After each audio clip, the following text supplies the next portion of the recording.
Hey guys, welcome back. So I apologize, we completely skipped filming yesterday. There's a couple reasons for that. One being that when we're doing this work, we've only got about an hour and a half, 2 hour window every day to work on it. Scott gets here usually around 5:30. We're working outside. It's fall now. It's getting dark. So by like 7 o'clock, that's pretty much it. We're having to pack up. So I figured I'd give you guys a bit of an update as to what happened yesterday. It was nothing too major, but there were some things. So everything in the engine is hooked up, ready to go. We did some leak testing to see if there was any issues. The only leaks that we found is a very, very small power steering leak at the fittings. If you have been following this series since the beginning, you know one of the first things that we had to do was do the power steering. So it's been an issue with this car for a long time. What we'll more than likely do is upgrade the rack over the winter to the SN95 rack. I guess it's better. I don't know why, but that's something we're gonna do. So we got some of the wiring tucked away. We ran the engine, got everything tested. It's running good. It was running super rich, and that is because we don't have a downpipe on it. We actually just took a piece of ceramic tile and wedged it in back there for the time being just to get it running, to check for leaks and stuff like that. But it is full of water. We're not running coolant, just water. Couple of reasons for that. One, it didn't make sense to me to put a whole bunch of coolant in there just to run it for one event, because really we're getting this entire thing built for one event. We filled out the power steering, like I said, tested that for leaks. I checked all the vacuum lines, checked to make sure the engine was running, set the idle, and that's pretty much it. We also got the suspension kind of set up. It's tough to see, but let's see if I can whip this in and around here. So we got the springs all set up. We connected the tie rods, although we have to come back and do some more on that because I forgot one of the lock nuts, so I'm gonna do that now.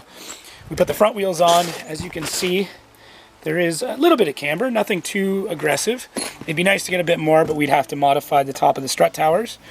We took off the rear wheels, which I have in the back of the truck, and we're gonna pop those on next. And then we can bring the car back down, and so what I'm gonna do is I'm gonna just do a quick measure on the ride height, although right now it's set to full low, I believe. Yeah, so we'll probably keep it there, see how everything sits. We can always increase that. I've kind of decided that we're gonna run without the sway bar. I'm gonna bring everything with me to reconnect it. The only things really left to do, we've gotta fix this door handle. That's an issue. Scott wants to rewire up the power windows because he broke those wires.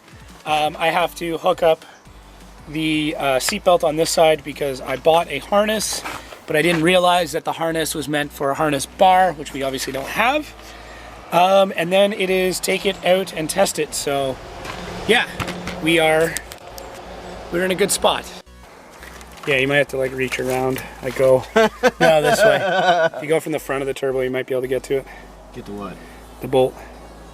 Would you get to it from there? Might just be a tight one. I still can't get over how fucking drag car this looks.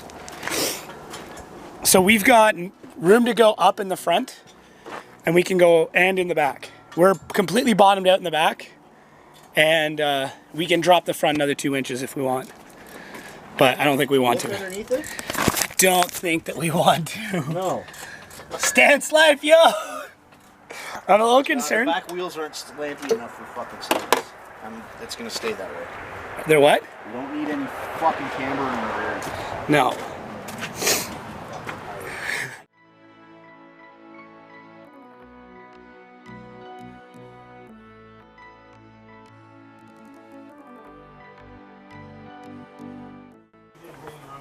Good point. All right, the necessary evils need to go on. Ground control, because once again, thank you guys for the setup. We got the obligatory piston head stickers. This one came from my buddy Adrian. Thanks, buddy. I know you watched the video, so really appreciate this. Too perfect. So I think I've got some driftknuckles.com ones too, but they're pretty beat up. But I guess it kind of goes. You got what? I have minions. Minions? You want to throw some minions on? No, Whatever. that's what I have instead of glass paint. Oh. All right. Well, throw some stickers on. Represent.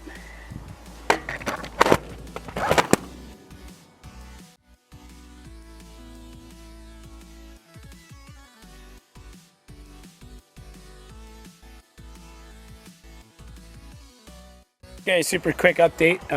We realized that we forgot to put the little C clip. Also, I call it a Jesus clip because every time you deal with them, you go, Jesus! But anyways, Scott went to put it on, slipped out of his fingers, flew. It is now somewhere with all of the other hardware. So what we have currently is a piece of flux core MIG welding wire because it's stiff, it's thick, it'll get the job done. So Scott is literally putting his whole body into the job so that way the wastegate arm doesn't come off. I don't know if I can see what he's doing, but anyways. Bending wire. Oh, nothing exciting. So that is where we currently are at. We moved the car ahead to see if we could find it, but nothing. So I'm gonna go, as soon as that's done, it's big smoky burnout, and then car goes on the trailer. All right, so we literally wired the wastegate onto the actuator. We're gonna take this for one quick rip down the road, proof of concept, make sure nothing explodes. Back it back in the driveway, hook the trailer up, hopefully try and get this onto the trailer, and it goes to the dyno tomorrow. We'll get a new C-clip for it, put it on before we take it on the dyno, and that way we don't lose wastegate while we're testing. But other than that, see how she runs.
Nope.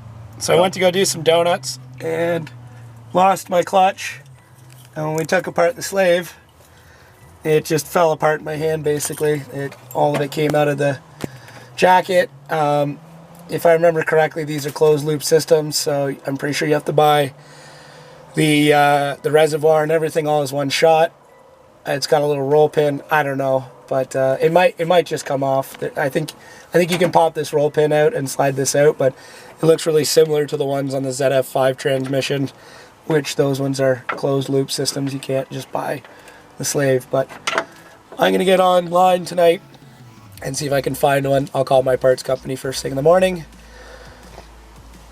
and see what I can do.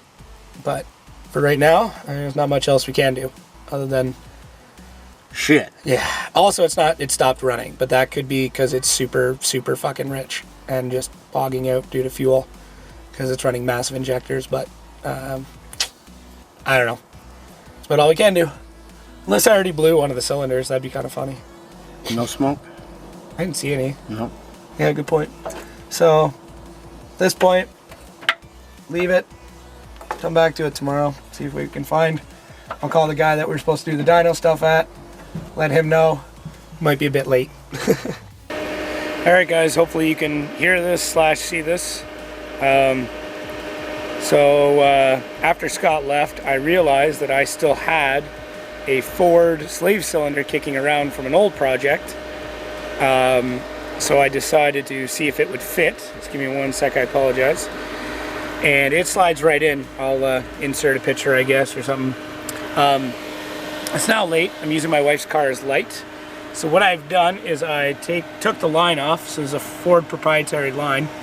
Took it off. I put it into a bottle of brake fluid because that's what this takes. I filled up the reservoir cap. I pumped the shit out of it for probably 15-20 minutes until all the air started coming out and the bottle filled up into this other container. I then took the slave cylinder and put it on this angle, and I've been slowly filling it and filling it and ensuring that it's got fluid in it. And then what I will do is then take the line out. I'm really sorry for all this because I know it's shitty. I'll take the line out and plug it in and I'll give it a couple of presses while it's half in to ensure that I've got all the crap out of it. Kind of a way of, like, all the air out of it, kind of a way of bleeding it.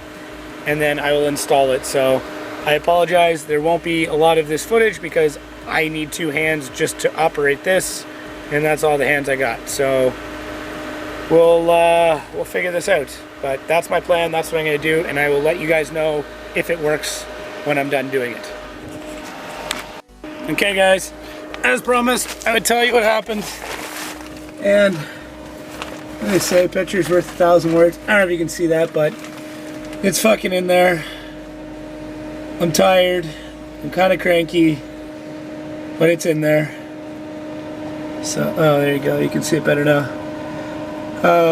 So yeah, my technique kind of worked. I heard about it. I can't remember where I heard about it. I think it was my stepdad telling me how they install or how they rebuild fuel injection pumps for diesels, or fuel pumps for diesels is how they do it. So something like that. I don't know. Fuck, I'm tired. Anyways, it's in. Thanks, guys. I don't know when. I'm just too tired. I guess we're gonna make it to the dyno tomorrow, so that's good. All right. See you guys in a bit.